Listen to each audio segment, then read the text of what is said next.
The second round of the Bennett's British Superbike Championship of 2018, and the third race. We're at Brands Indy, the incredibly demanding 1.2-mile roundabout. It involves 30 laps for the Superbikes, and it's an extraordinary field from the first row to the seventh row, full of guys who've won national races, have been national champions, have had podium finishes, have had just about everything, raced in just about every class of motor. And Kyle Wright pulling off.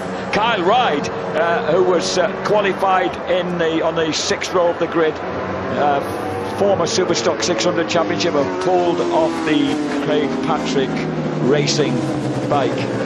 So a horribly disappointing start to things for the Nottinghamshire boy. The CF Motorsport Yamaha obviously in trouble on the warm-up lap, the first of two warm-up laps.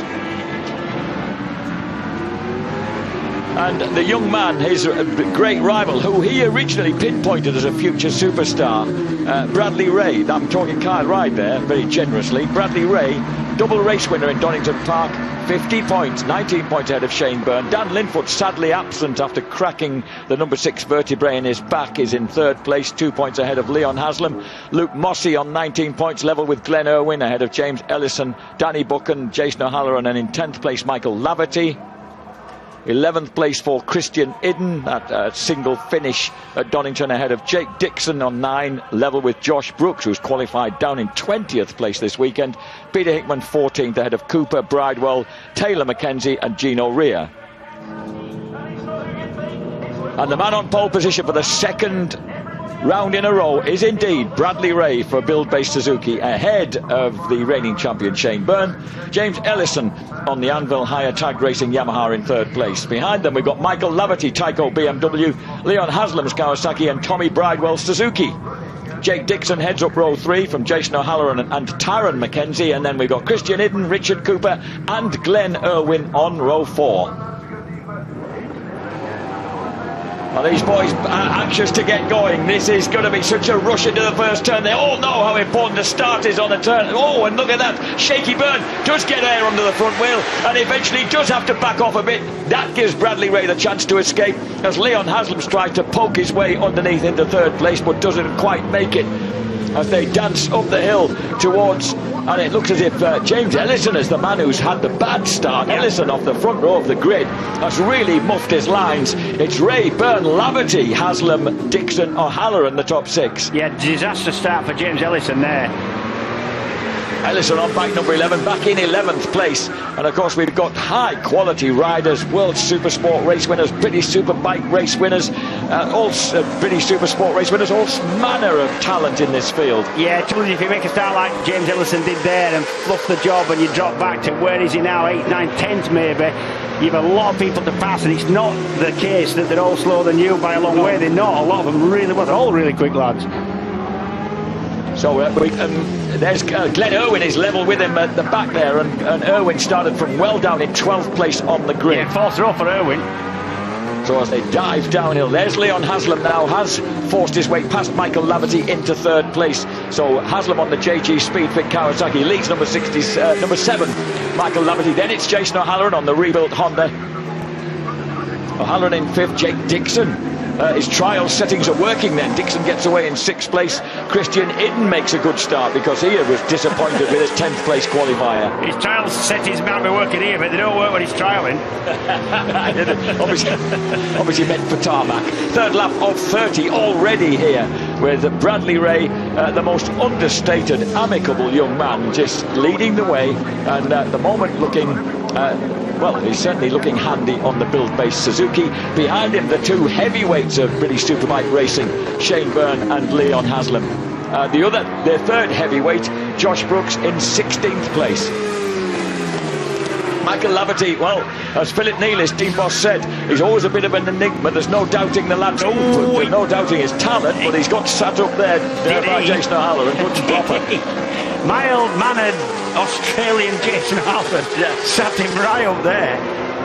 So Ulsterman Laverty tries to pinch that place back straight away, and he does. And as Philip Neal was saying, when he's on it, he's on. When Michael is happy with everything, which he is this weekend, then he's fast. And he's certainly been absolutely flying. We've known that, we just haven't seen it for a couple of seasons now.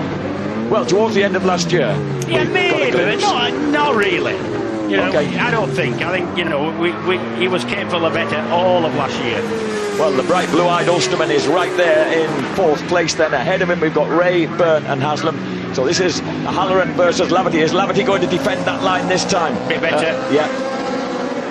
And tucked in right behind them, we've got Jake Dixon and Christian Eden on the second of the Tyco BMWs. Then it's Tommy Bridewell on the Mavuno.com Halsall Racing Suzuki ahead of Richard Cooper's build-based Suzuki. Danny Buchan rounds out the top 10, and Ellison is still pinned back in 11th place after that disappointing start. Yeah, first flight lap for Brad Ray's a 45.2, and I reckon, without looking at my records, which I haven't brought with me because I've left them down there, but I reckon that's close to a lap record. Not as quick as people have gone in. It is a lap record. I think so. 45.201. He shaved about 100th of a second off James Ellison's lap record straight away. Yep. Oh, look at that. How close can you get without touching one another?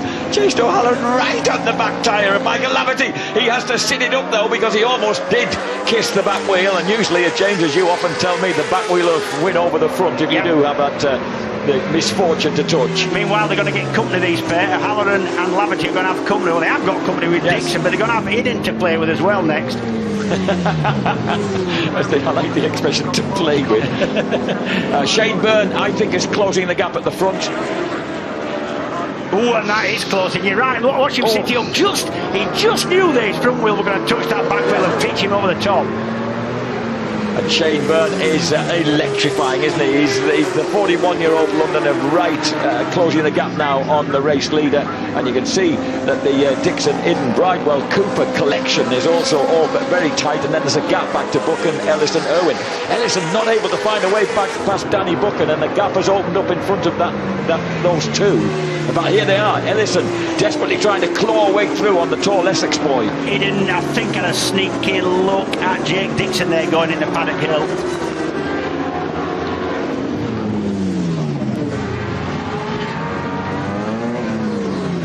Bradley Ray leads the way, but only just. Look at this, the menacing figure of B. Weiser Ducati's Shane Byrne, right in now behind the tall young man there from Lyd, right down at the tail end of this county. I've been out doing a bit of watching you, and you watch how much easier it looks for Brad Ray on the front of his bike than it does for Shane Byrne on the front of the Ducati. Onto the 8th lap of 30. The Ducati looks fairly lively at the back as well, James. Yeah, it is, it does. And hey, a lot of that can be not the bike, it's how the bike's set up by the rider, his preferences into what he wants to feel, and give him, you know, the bike that needs to compromise. It needs to turn well, it needs to hold line. You're looking at a bike that'll give you good mechanical grip and make your tyres last a little bit. It's a real compromise.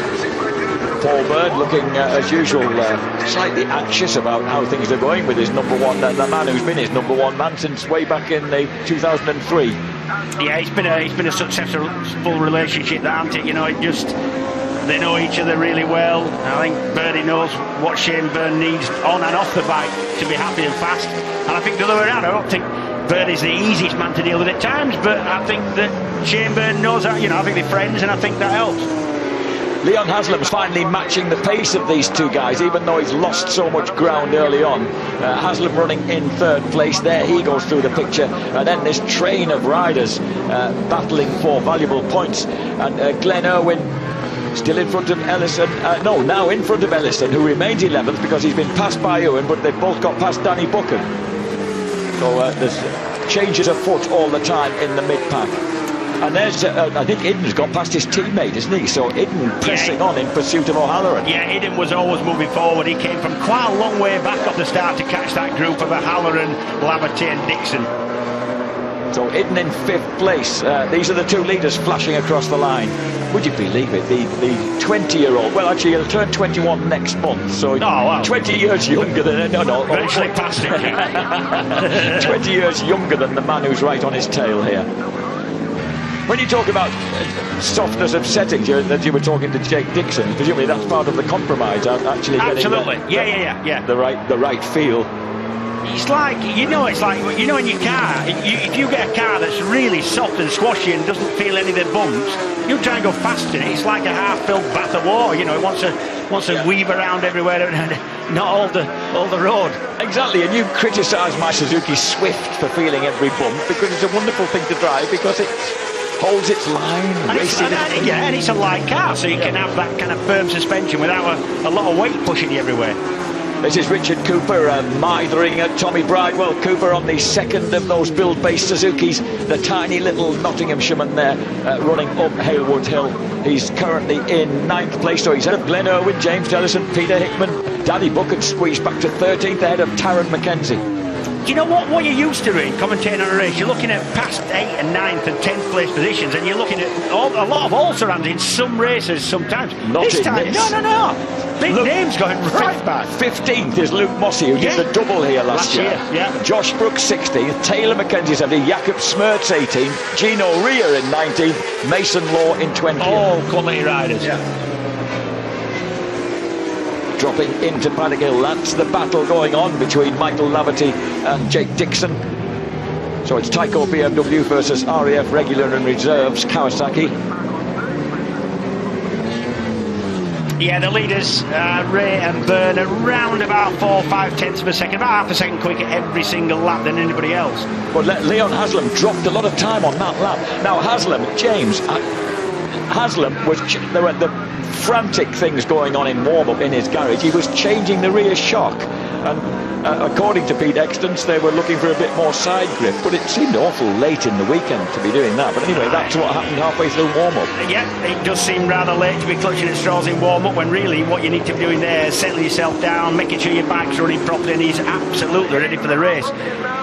Well, at the moment, it seems to me his lap times have dropped a bit. He's dropping 3 tenths on the leader, and he's being pulled in by O'Halloran and Idden. One of the things we need to explain is the fact that everybody on this grid, everybody in this race, is forced now to run a 2018 tyre. Yes. You cannot use the old 2017 tyres because the riders figure there's a difference between the two in feel and how they last and what lap times you can do on them. So instead of somebody running old tyres that were technically probably capable of a better lap time, everybody is forced now to run the 2018. Thereby being fair.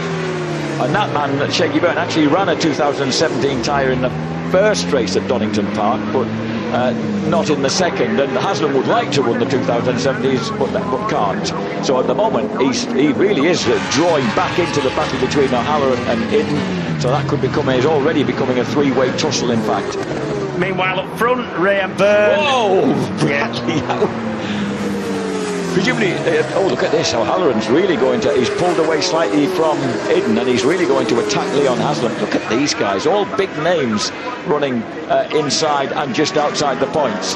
I'm trying to look at Byrne and Ray and see who looks the most comfortable, and at the minute, it definitely looks like Brad Ray. O'Halloran looks very, very comfortable on the Honda. He's ready to attack number 91 Haslam. And if you notice, a lot of movement from the rear of the Kawasaki of Leon Haslam. He's moving around a little bit, and that isn't side grip. That's it's called drive grip or power grip. It's when the throttle's open, not when they're going around the middle of the corner with the throttle not open or closed. This is all under power when the throttle's open and the bike's wanting to push forward. So Leon Haslam clinging on to 3rd place at the moment, but how long under pressure from the red Honda and the blue and white BMW? This is great racing, Brands Indy. Oh, Jason O'Halloran just sits up Leon Haslam, rather as he did with Michael Laverty, and that almost gave Idden the opportunity to go through as well. That's a sneaky, kind of really tight line of O'Halloran's that you wouldn't expect a wheel to appear there. Yeah. Just there, you're going from left, and then you're sort of braking as the bike comes over upright, and then dropping into the right, and then O'Halloran's appearing right there. The pressure beginning to build on 20-year-old Bradley Ray, number 28, because he's got the reigning champion right behind him now. A man who's won 7 times here at the Brands Indy circuit on that BYZ Ducati, Shane Byrne. It's O'Halloran, Haslam, Idden, Laverty, Dixon, Bridewell, Cooper and Irwin are your top 10 with Hickman, Buchan. We've lost... Where's Ellison gone? Ellison's dropped to 16th. Yeah, and he's going down as well. Ellison last lap was, a couple of seconds slower than it should be. So there's some issue for Ellison. There he is. Ellison definitely in trouble. That last lap was 47.6. I can't think that that's a tyre this early, but I can't think what else it can be. He's really dropping like a stone. Wow, that's all coming down through the treacherous Graham Hill bend there along the Cooper Straight and slinging it left, the bottom of Surtees into McLaren's. McLaren's kind of just merges into Clearways and then into the Clark Curve, and Shaky Byrne now is looking for a way to see whether he can get past the build-based Suzuki. We're just past half distance, completing the 17th lap of 30 here at Brands Indy. It looks like he's just having a little bit of a look as to where he can get past his Shane Byrne now. Oh, the Suzuki ran well wide at Paddock Hill. The big booming V-twin, you can always hear that behind you. And it's not so much the exhaust note when the engines are revving, you can actually hear them coming up behind you, because also the overrun noise, it's like airbox noise, it's like the airbox, it booms, even when the bike's shut off, and you can hear that when somebody's coming up behind you on the Ducati. Similar to the frightening noise that Bob Wright's CCM used to make, apparently, when it was chasing you down in a motocross round. Foaming Bob used to make a lot of frightening noises. Some of which were from his bike.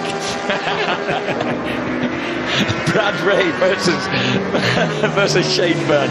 And then O'Halloran, Haslam, Iden not able to find a way around. Haslam, dogged as ever, is determinedly hanging on to the pace that's being set by the man who's just overtaken him, O'Halloran, and he's preventing Iden getting through. And then the next men along, Laverty there with Jake Dixon still haunting him. And behind him, we've got Glenn Irwin picking his way through. He's ahead now of Tommy Bridewell. Cooper back to 10th, Hickman up to 11th, Buchan in 12th. Taron McKenzie having a decent rider. This is the battle between Michael Laverty and Jake Dixon. Dixon, remember, a double race winner at Knock Hill last year, got into the showdown. Laverty conspicuously didn't. Yeah, Dixon, for me, he's definitely one of the quickest men out there. He hasn't got a bike that will let him do what he wants to do yet. That's what he keeps telling me every week on the trials bikes, anyway. Oh, Brad, did you see that he kind of lost the front over the top then? He's done that a few times. He did that at Donington, going into the Melbourne Loop. But the thing actually looks like he's just about to, you'd bet money if the film was stopped just there, the thing was going to fall under, and it doesn't. He has got incredible feel. So Bradley Ray and his mad hair then leading Shane Byrne. This is the battle for a vital race win. 19 points separate them in the championship. If you look, especially on that sort of Clark Curve clearway section, when Bradley's bike really getting a little bit loose there. Beginning to look like Billy McConnell when he was leading the Superstock race on a similar bike. Yeah, look at the different riding styles. Look, that Shane Byrne's more upright and sort of arms straighter in the corners, where Brad Ray's more head down. His head's next to his inside sort of wrist, if you know. You'll see it around Cleveland. I'll explain. It's a lot more modern way of riding, a lot lower centre of gravity. Not that I think it gives you a big advantage, I really don't. Look at this, Haslam. So that's Cooper. Must be Cooper. It is Cooper. Richard Cooper. He'll be miffed with himself because he's won here before in Superbike. So the little pint-sized 8-stone Nottinghamshire man trudges off. He was having a good ride there. Lost the front with a look of it. It'll be the front that goes, look. Very early. Yeah, that's still hard on the brakes, and just making the bike turn with the brakes on. You've got to do that. It's the quickest way to get round. What I can't believe is how hard they have to go off the throttle onto the brakes going down there. It's absolutely unbelievable. Full compression. Yeah, but that's everywhere. It's like whack. You can't do that when you haven't got good grip, but when you have got the grip, it's from full open throttle to hard on the brakes in a millisecond. 45. You know, the guys who, the fastest man on track on the last lap, bizarrely, was Haslam. It's amazing how you'll notice the gap hasn't really opened up now between these two and the pursuing three are all right there.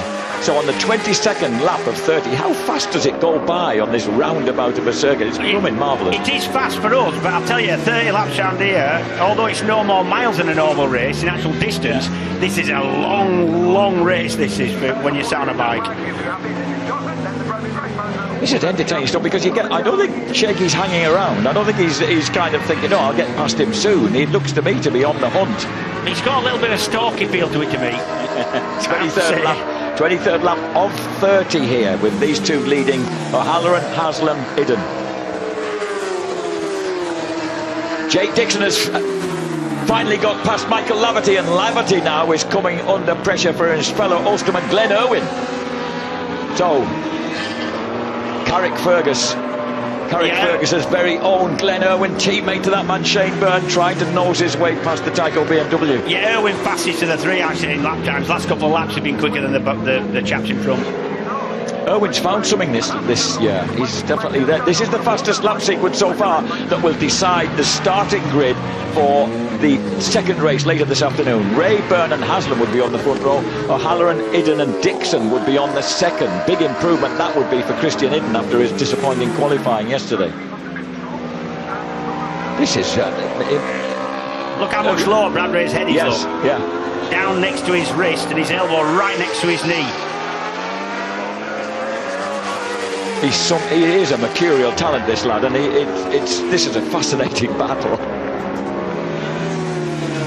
Peter Hickman goes into the top 10. Tyrone McKenzie having a terrific ride. Tyrone McKenzie, because he doesn't know any better or any different, he's just taken over the bike that was left behind by James Ellison, same settings and stuff, and he's just riding it. Oh, Taylor McKenzie having a big moment there on Wilf Moore's Moto Rapido Ducati. And yeah, did you see Ellison shake his head? And that was for McKenzie. He was letting him know that he thinks he's been riding a bit daft, I think, but we never saw that. Yeah, well downfield then in 16th and 17th places. Josh Brooks is finally in the points on the second McCann's Yamaha. He's running in 13th place. I don't know which. Josh Brooks sent his team, his crew, on a 4-hour drive to Fleetwood in Lancashire last night to pick up a standard rear swing arm and bring it back to fit it to the McCann's Yamaha. Sean Winfield, number 8, gets which he tried on warm-up this morning. I don't know whether he's got it fitted in the race. That's the two back markers, Geeling Kawasaki's Carl Phillips and Anvil Tag Hires Sean Winfield having to stay out of the way now, and they'll have a few more people launching at them very shortly. I'll tell you what, it's an indication of just how close and competitive this field is as far as depth of field, because it's taken them 26 laps to get into the back markers, and normally with a big grid like this you would expect to get him to them, what, 15 laps? It's a close field, is this? This is O'Halloran versus Haslam, and I think Idden's just slightly on it. The back markers may not have helped him there, but anyway, these two now locked together in a battle for third place. So that new rear shock seems to be doing its job for Leon Haslam. He's tacked onto the back of the Honda. Watch Brad Ray's line-up into Druids. No defence, no defending line at all. He's going the perfect fast line that you would do if you had no company from behind at all. So we'll see if that alters last couple of laps. I was going to say, is that confidence? It's confidence now, and it's also a feeling of, you know what, I know somebody's there, they've been there the whole race. If they want to go leading it, off you go, and I'll see what you've got. If not, don't. That's what it is. Storming out of Clark Curve now on the 27th lap of 30 becomes the 28th. We've got 3 laps left in this fabulous battle between the blue build-based Suzuki and the beautiful red BYZ Ducati Panigale. Yep, you've got a straight across the frame 4 1000cc Suzuki with variable valve time in there, mechanical variable valve time, and a V-twin Ducati of 1200cc of Shaky Byrne. Both of which were 0.4 of a second slower than O'Halloran and Haslam on that lap. I thought to myself, that gap shrunk behind them, and it has. Yeah, and I think the man who can probably go quicker than this now is Shane Byrne. I think he's just biding his time now. It seems easier for him now to stay with Brad Ray than it did 5 laps ago, to me. And he is a bit of a king of kind of keeping his tyres in good order, isn't he, Shaky? Now, is he going to make a move very soon? No, he just... Whoops, he lost the outside foot. It looks at that showdown. He goes through. And that was a mistake by Bradley Ray that allowed the BYZ Ducati to clear off. And not exactly clear off, but straight away have 2 or 3 bike lengths advantage. Look at Brad hauling it round Druids. And this could be a cruel prophecy from Joe. Big moment though from Shaky coming out of Grey Mill Bend, nearly threw himself off. Well, he got that opportunity thrown at him. He had to take it. There was nothing else he could do. That wasn't his plan. The plan would be probably wait another half a lap. But he's got to go now. There's nothing else he can do. And I think he's just about got enough with 1 lap to go. Let's have a look what happened to Brad Ray. He just went in a little bit hot, that's all. Yeah. He's got to come off the brakes. He can't turn it on his side with the brakes on, especially with the track dropping away from you like he does there. So Shane Byrne then leads the way up towards Druids, and Brad Ray now, well, it's still, the gap's still only about 4 bike lengths. And then O'Halloran, Haslam, Idden, Dixon, Irwin, Laverty, Bridewell, Hickman is the top 10. Taron McKenzie is spectacularly running in 11th place ahead of Buchan and his own teammate Josh Brooks. But it's going to be a race win even for Shane Byrne. Both these boys, of course, this is their home track. Shaky will take his 8th ever British Superbike race win here at the Brands Indy. 85 race wins in all in British Superbikes. Byrne wins it. 2nd place for championship leader Brad Ray. 3rd place O'Halloran. 4th Haslam. 5th Idden. 6th place Dixon. And then it's Glenn Irwin, Michael Laverty, Tommy Bridewell, Peter Hickman. Taron McKenzie, what a ride. Crosses the line ahead of Danny Buchan, Josh Brooks. Jakob Smertz gets a couple of points on bike number 96 for the Lloyd and Jones Balka Motorrad BMW. And the last point scorer is Luke Mossey, who did the double here last year. And typically Stuart Hicken straight in there to congratulate Paul Bird and the rest of the Be Wiser Ducati gang. That was a good ride, and he looks a lot more relaxed than the man who won it, Paul Bird.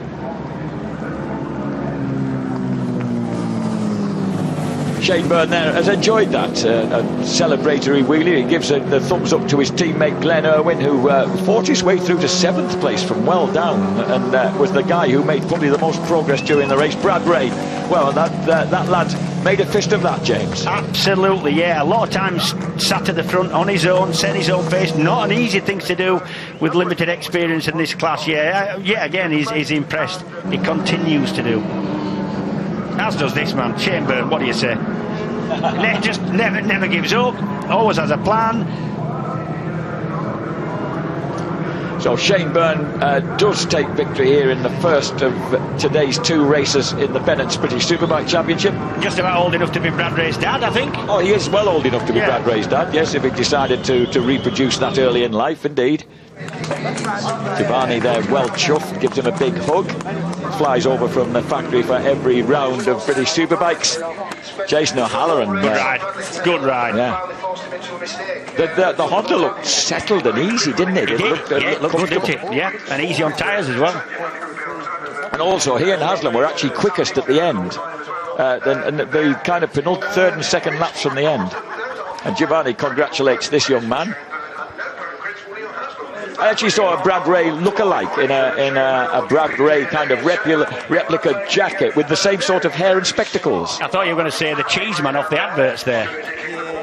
He hadn't quite got the curls, but he was trying to create the same image.